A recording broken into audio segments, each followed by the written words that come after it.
Hi everybody, it's Dr. Magnifico from JRsFullVet and Pobly.com. I am here with Serafina. So Serafina is our rescue kitten who came to us after she was probably hit by a car. She had multiple fractures and her chin was avulsed and she was sort of a traumatic hit by car mess.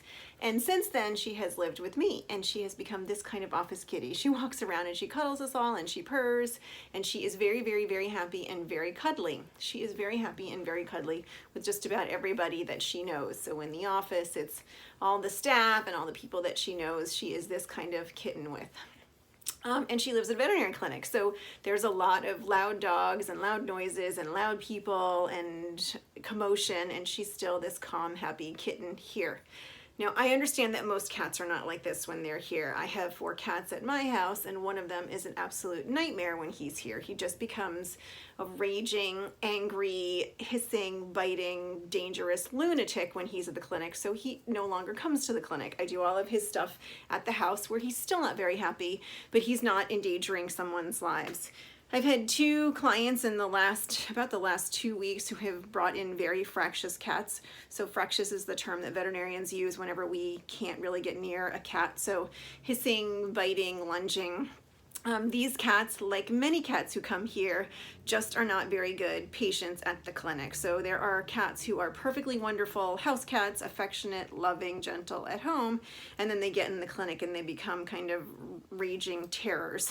So it happens. It happens not infrequently, but when you bring a cat in who's in a front-only carrier where the only way the cat can get in or out is through the front door, it makes it very difficult for us to be able to handle them. Some of the cats who have top opening doors are a little easier for us in that we can try to put a towel on them and try to restrain them and either just get their rabies vaccine done or some quick injectable stuff and minimize how much time they're being handled. For some of these cats, we send home an oral opioid, so the owners can pill them at home about an hour before they need to come in, and that's enough to kind of take the edge off. For others, we send them to try to use an at-home mobile vet. Sometimes they're better in the hands of a mobile vet, and then depending on what they present for, we talk about other options from there. The cat today was so fractious and so dangerous that you couldn't even approach the carrier without him lunging at you and trying to bite at you, so I couldn't even open the door safely.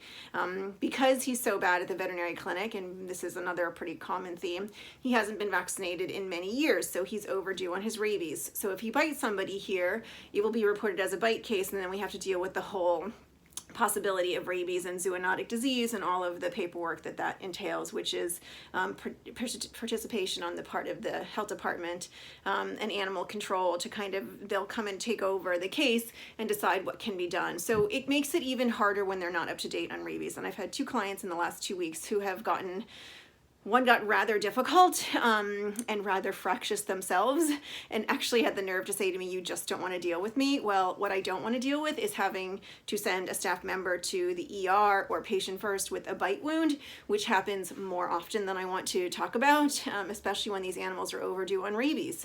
It's not fair to jeopardize somebody else's personal health because your cat is having a difficult time at the veterinary clinic and asking me to risk my staff or risk myself and our safety to try to give a $16 rabies shot or any vaccine is really difficult. So for the fractious cats, we have to come up with a plan B, and then we hope that you'll understand that we need to come up with a plan B.